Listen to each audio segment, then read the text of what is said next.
Ya, saya hormati Musrif Ustaz Haluk dan yang saya hormati teman-teman santri Rumah Fakih Darul. Alhamdulillah di sore hari besar Senin hari ini kita bisa kembali berkumpul dan semoga Allah Subhanahu wa Ta'ala senantiasa memberikan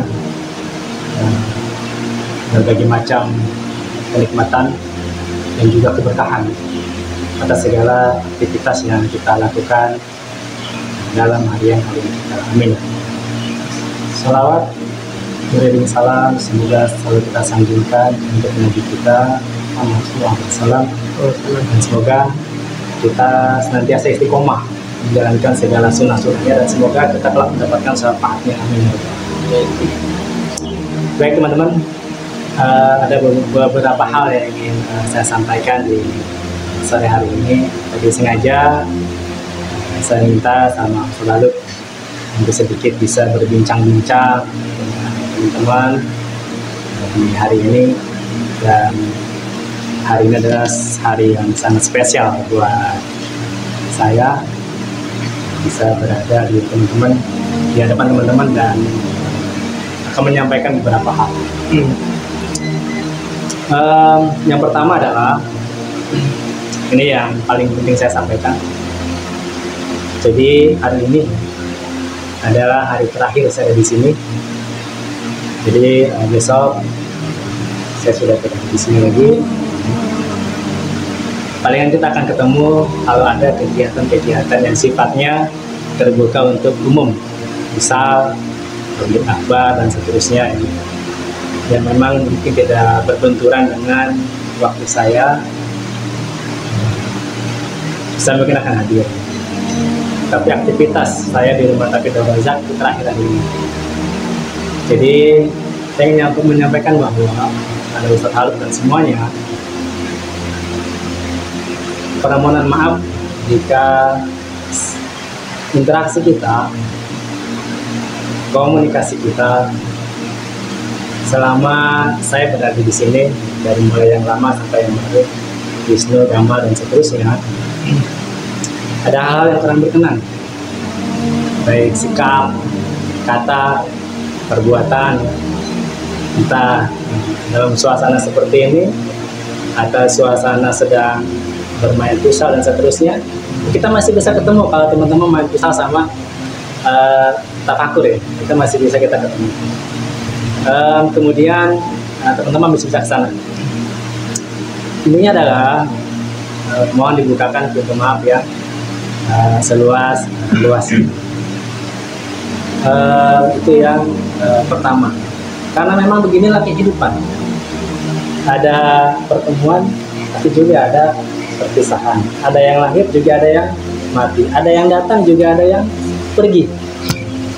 Ada yang masuk, ada yang lulus. Sejatinya begitulah kehidupan. Sebagaimana hari ini yang sedang kita jalani, ya, kelak kita pun akan berpisah. Bisa jadi karena aktivitas, karena kesibukan, bisa jadi karena waktu hidup kita sudah selesai. Nah, bukan perpisahan yang yang harus kemudian kadang-kadang ada satu ungkapan, bukan perpisahan yang aku tanya sih, tapi kenapa ada pertemuan. Tapi bagi saya adalah ini adalah sebuah sunatullah yang harus kita jalani. Hari ini teman-teman berpisah dengan keluarga, ya begitulah, nanti akan kembali berkumpul bersama keluarga. Yang kedua adalah saya berpesan yang pertama, pesan yang pertama di bagian yang kedua, buat teman-teman jangan gengsi dalam berbagai macam aktivitas, baik yang belajar di sini, baik yang kuliah, yang di luar sana, maka jangan gengsi. Selagi itu untuk kebaikan, maka jalani itu, ikuti itu. Bilal bin Rabah itu salah satu sahabat Nabi yang nggak gengsian. Kalau dilihat dari sisi kulit, Mungkin dia akan gengsi dengan sahabat lainnya, karena dia yang paling gelap bisa jadi. Apa yang kemudian Allah hadiahkan buat Bilal bin Rabah? Teropanya sudah terdengar, orangnya masih hidup.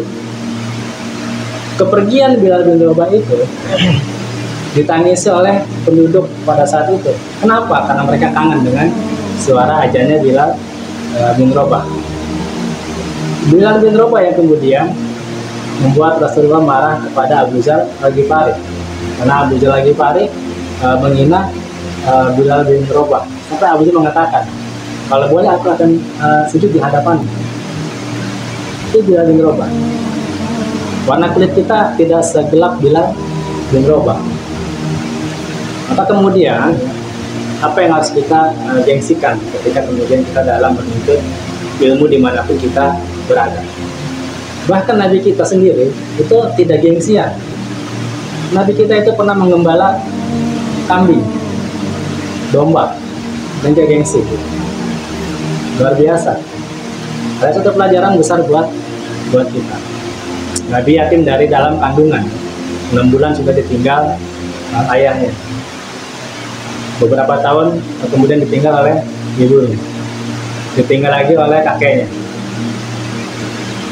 baru kemudian diasuh oleh pamannya, Abu Thalib.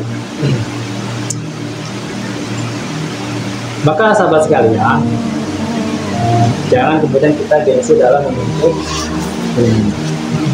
Kemudian berikutnya adalah bersama-sama kita di sini itu di tengah perbedaan suku, perbedaan watak, perbedaan gaya bicara, dan seterusnya, maka jangan hadirkan kemarahan dalam diri kita atas sikap teman kita, atas sikap sahabat kita. Suatu ketika Rasulullah SAW bertamu ke rumahnya Abu Bakar Siddiq, lalu di tengah perbincangan keduanya datanglah seorang Badui. Orang Badui ini memaki-maki, mencaci maki ya, Abu Bakar. Apakah kemudian Abu Bakar marah? Abu Bakar tidak meladeni orang Badui ini, tapi dia tersenyum. Dia diam aja biasa gitu ya. Orang Badui ngoceh aja. Kemudian Rasulullah melihat Abu Bakar ini tersenyum. Tidak ditanggapi, Badui ini akhirnya kemudian meningkatkan ejekannya, ya. Ejekannya lebih keras dari yang pertama. Apakah Abu Bakar terpancing? Tidak. Dia tidak terpancing Abu Bakar. Dia masih tidak meladeni. Rasulullah kemudian senyum makin lebar. Badui ini kemudian di tahapan yang berikutnya keluarlah cacian, fitnahan ya. Mungkin kalau bahasa sekarang itu kebun binatang keluar semua ya. Terpancinglah Abu Bakar. Abu Bakar akhirnya keluarlah kalimat-kalimat dan berdebat dengan orang Badui. Dan pada saat yang bersamaan Rasulullah meninggalkan Abu Bakar tanpa salah, meninggalkan Abu Bakar. Nggak lama dikejarlah Rasulullah SAW. Rasulullah SAW, apa kesalahanku? Kalau apa ada salah tolong sampaikan. Kalau apa ada salah tolong diluruskan. Nabi menyampaikan, ketika engkau dihina, dicaci maki, yang pertama tadi saya sempat menyampaikan senyuman kepada engkau. Tahu engkau kenapa? Karena pada saat yang bersamaan ada banyak malaikat diturunkan oleh Allah di sekitarmu, dan malaikat itu mendoakan ampunan untukmu. Berikutnya ketika kemudian orang itu pasti mencaci engkau dengan lebih keras, dan aku melihat malaikat itu semakin banyak dan mendoakan ampunan terhadap dirimu. Lalu kemudian berikutnya pada akhirnya engkau meladeni orang Badui itu untuk saling bertukar kata, saling berdebat. Siapa yang paling benar di antara kalian? Maka pada saat itulah malaikat itu pergi semuanya dan iblis berkumpul di situ. Dan aku tidak mau duduk satu majelis dengan iblis. Maka kalau kemudian ada teman-teman kita ya, satu ketika keceplosan dalam bentuk berkata, maka tidak perlu baper, nggak perlu baper. Jadikan itu ujian kesabaran buat kita. Lalu berikutnya adalah teman-teman, pesan saya yang ketiga, jadilah kita itu orang yang bermanfaat, selalu membawa kebermanfaatan dimanapun kita berada. Sehingga pada akhirnya kita ini kan sedang menuju fase di mana pada waktunya kita akan kembali kepada Allah Subhanahu wa Ta'ala. Dimanapun itu pasti kita akan kembali kepada Allah Subhanahu wa Ta'ala. Maka pesan saya adalah, jadi kan orang-orang gitu ya, menangisi kepergian teman-teman satu-satu lagi itu. Menangis karena kehilangan orang yang berjasa, bermanfaat, menebarkan kebaikan. Ada banyak orang yang kemudian meninggalkan dunia ini, boro-boro dia mengucapkan innalillahi, tapi di suku udah mati ya, syukur banget ya. Ada yang begitu. Di media sosial itu ya, kadang-kadang ada orang meninggal ya, orang yang dalam hidupnya itu masyarakat melihat tidak nampak ada kebaikan ya. Mereka komentar itu nggak ada yang innalillahi. Alhamdulillah. Alhamdulillah ya. Maka sahabat sekalian, jadilah kita itu orang yang kelak ketika meninggalkan dunia ini itu ditangisi, pada akhirnya dirindukan, kemudian ditirukan, diteladani apa yang sudah kita tinggalkan. Lalu kemudian ya, yang terakhir ya dari saya teman-teman, carilah hidup yang penuh barokah. Barokah itu penting. Di mana kita mendapatkan keberkahan ya? Keberkahan itu datangnya dari Allah Subhanahu wa Ta'ala. Tapi tidak keberkahan itu hadir ya, bisa jadi ada asbabnya. Contoh, ketika kemudian kita ingin dapatkan ilmu yang penuh barokah, maka kita tajam sama guru dulu. Apa ini? Penuh barokah, penuh manfaat buat kita. Usia itu yang penuh barokah itu bukan yang usia yang panjang, tetapi yang kemudian dalam perjalanan kehidupannya mereka menorehkan bermanfaat buat orang lain.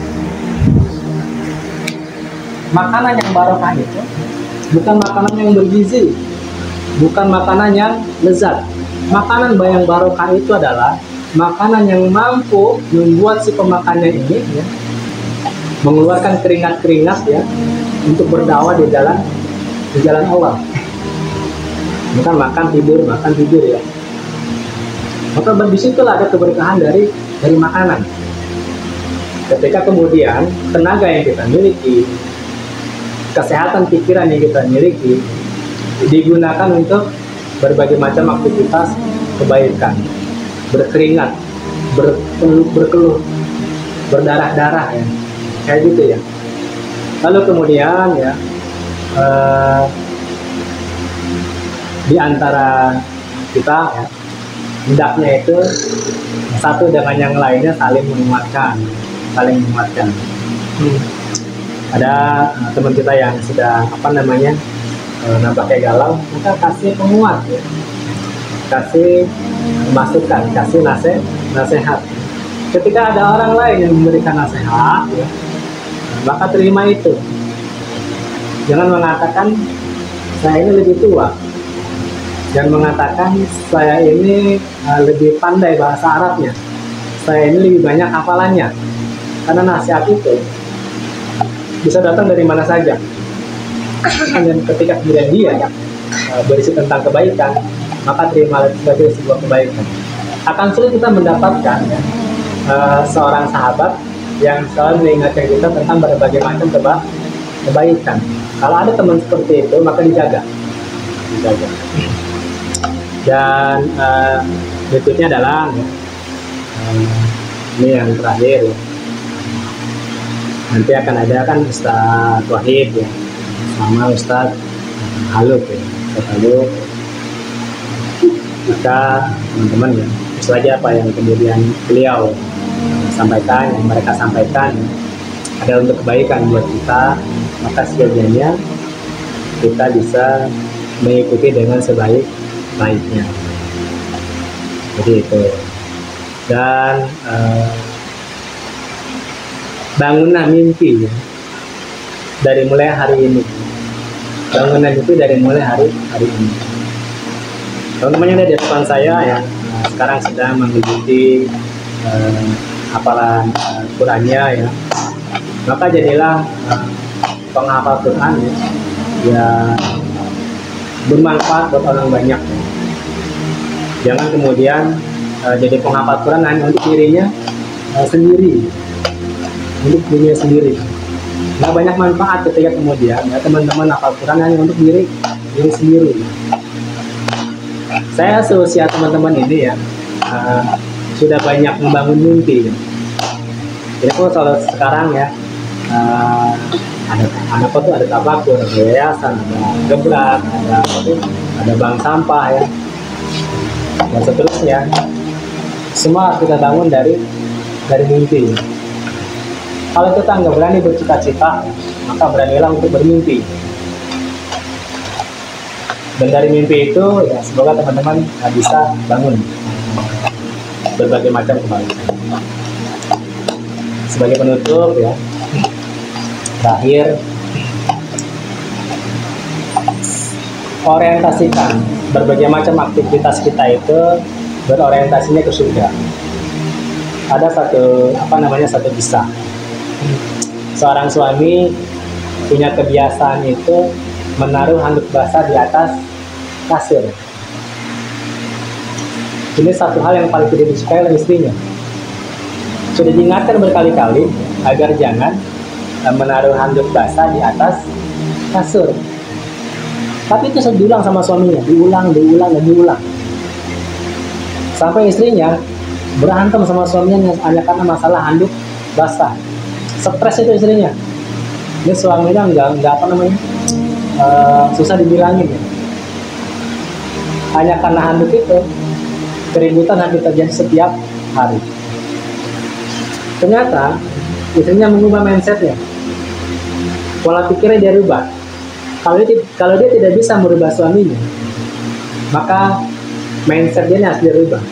Pikiran dia harus dia rubah. Ketika kemudian ada handuk basah di situ di atas kasur, ya, maka sang istri membayangkan itu adalah sepotong kain yang jatuh dari surga.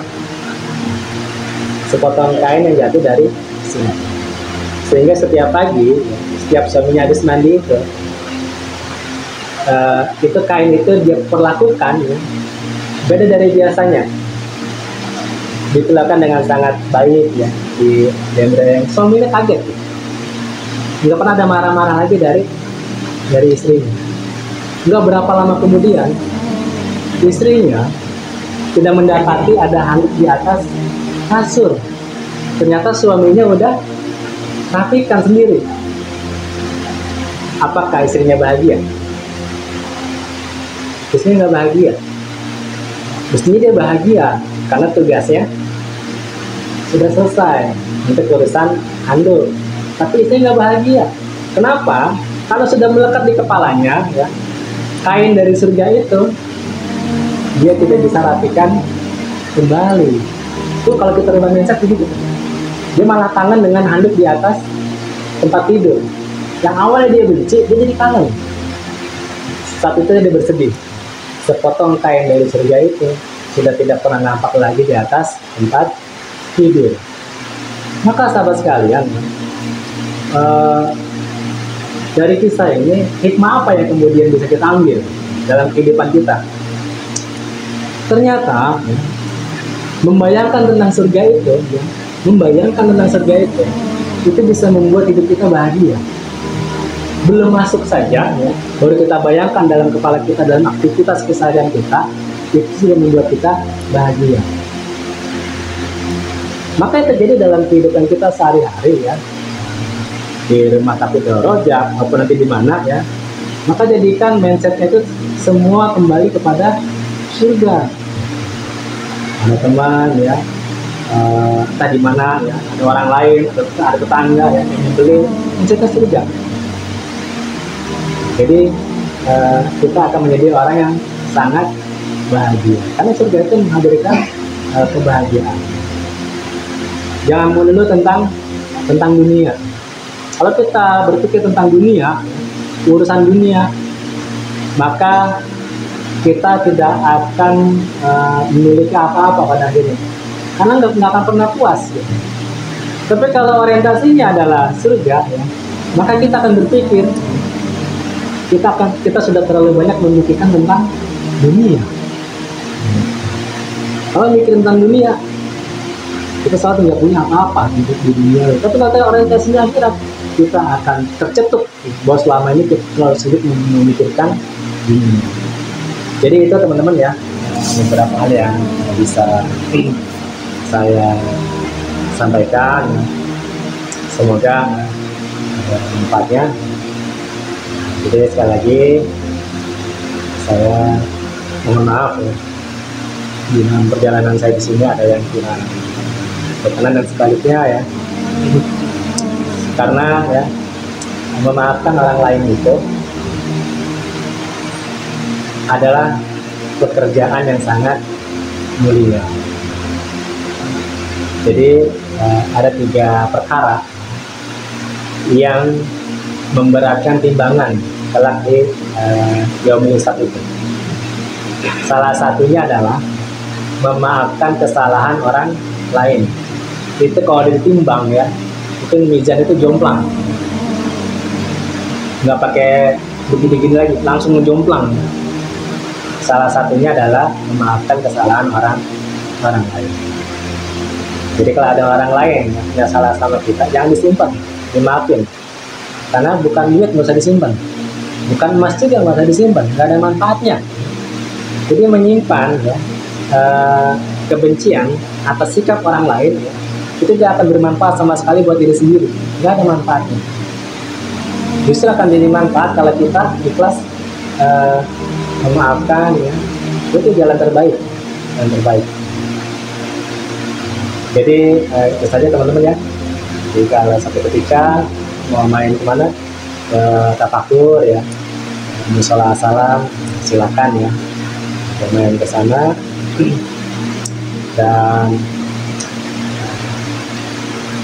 di sini terakhir hari ini bukan karena saya mengundurkan diri, ya, karena memang waktu saya di sini sudah selesai. Walau ke depan, ya, paling tidak sementara ini waktu saya di sini sudah selesai. Jadi itu yang bisa saya sampaikan. Kurang lebihnya mohon maaf. Terus semangat dalam belajar untuk ilmu. Alhamdulillah santri yang bermanfaat selepas dari sini. Assalamualaikum warahmatullahi wabarakatuh. Waalaikumsalam warahmatullahi wabarakatuh.